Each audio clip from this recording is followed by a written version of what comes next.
Hi, in this video we are going to discuss the latest changes in scoring. Currently there is a lot of rumor going around and people are saying that Pearson had changed its scoring pattern. The latest version of a score guide, that is version 10, has come out, and what changes has been made by Pearson in this score guide? And has it really changed anything at all? That's what we'll try to find out in this video. Let's get it started. If you're new to this channel, my name is Roman and I'm founder of Roman PTE. We have been providing online and face-to-face classes to people all over the world. If you're interested in our courses, please check the link given in the description. For this video, let's have a look at what had changed in Score Guide version 10. In order to find the changes, I'm using a smart tool called PDF Comparison. Anyone can do the same thing to find out these changes themselves. So let's have a look at what had changed by using this tool. Okay, this is the web application that I'm using to compare these two PDF files. Essentially, I'll be comparing two pages which have similar content side by side to see whether they have any significant changes, any significant difference or not. And we'll try to see if Pearson has actually changed anything in scoring or in the way they ask you questions in the exam. So let's get it started. Here, I'm choosing version 9, which was the previous version. And for the comparison, I'm opening version 10 here. So now we have uploaded version 9 and version 10. Once the upload is completed, we can start the comparison. All the comparison is done automatically. That means I don't need to compare the words myself. And now the comparison has started. This application will show me changes in these two documents, and I can take help from the colors here. Now, this one, version 9, is starting from enabling skill scores, and the reason for that is because I deleted all the unnecessary pages from this one previously, and I could not find the original copy. But essentially, it has the same thing as this one. This is just the table of content, so there is nothing to compare there, and introduction is of course not something we are interested in. But if you look at these two, you can see that there are no differences between these two pages. They are essentially telling us the same thing. Now let's sync scrolling so that we can compare them side by side.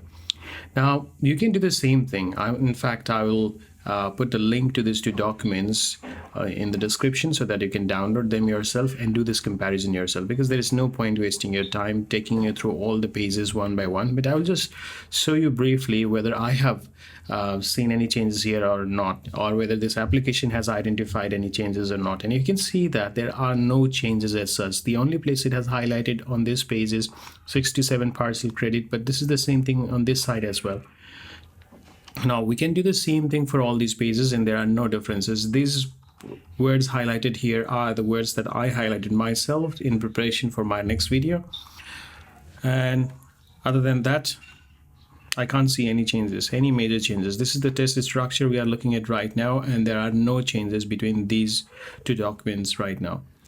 And if you're interested, you can go further down and check yourself whether there are any specific changes in the score guide or not. So whatever you are hearing, like a score guide had changed the questions order, or there has been changes in the scoring, all of this is just a rumor, and people are just trying to get some traction by posting this kind of videos so that you'll be interested and you'll spend some time on their YouTube channel. Other than that, there are no significant changes.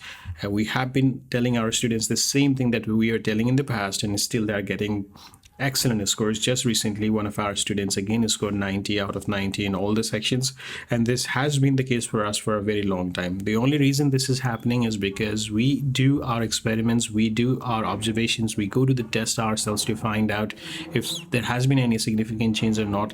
Then only we tell you. And these are really important things, because when we tell you something and when you trust us for what we tell you, there is a kind of relationship that we need to maintain in sanctity. We can't just tell you whatever comes in your mind just to get a little traction or to manipulate you or just to get a little popularity. It has to be really important. You are trusting us for your preparation with the expectation, with the hope that we'll tell you the right thing. So it's my responsibility to make sure that I'm just telling you the things I know, and I should not dwell into anything that I don't know completely, and I should not confuse you by saying things which I have not verified myself. That's a really important part of my philosophy. Okay, so if you still feel like there may have been some changes or the questions were a little different than last time, it might just have been coincidence, because even in the same exam, I mean, the same exam of the same day and in the same center, two students might get two different sets, and because of that, two different types of questions. So it's quite possible that you might get a little more difficult question in the next exam, or perhaps a little easier question in the next exam. Difficulty level of the questions cannot be used to describe the changes in the exam. Questions are certainly going to be difficult or easy. Another problem is some people often say that there were new questions in the exam this time, and that cannot be considered change in the exam. Pearson can always use new questions, and they are adding new question sets every time. Because of that, the Pearson's collection of questions has increased vastly in the recent years, and those students who were relying on just memorizing the answers are now finding it difficult to go through all these questions. And anyway, if you have to memorize, let's say, 1,000 questions and fill in the blanks to get 5 questions right, what will be the point of doing this? Because first, memorizing 1,000 questions will be too difficult, and second, if you can memorize 1,000 questions, in doing that you'll also learn something which might help you to answer those questions anyway. So this memorization technique is becoming less and less effective as Pearson's collection of questions is increasing and more questions are being added every time.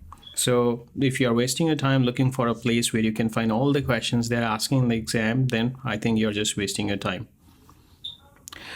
Alright, there is not much for me to tell you in this video. I quickly made this video because there was a rumor going on and people are feeling confused. My students were feeling confused, and I felt a little bit compelled to make this video so that I could clear out the confusions and make it easy for you to see that it's the same thing as before, nothing had changed. And if you still have any questions or doubts, please write in the comments. I'd be happy to answer your questions, and all the best for your exam.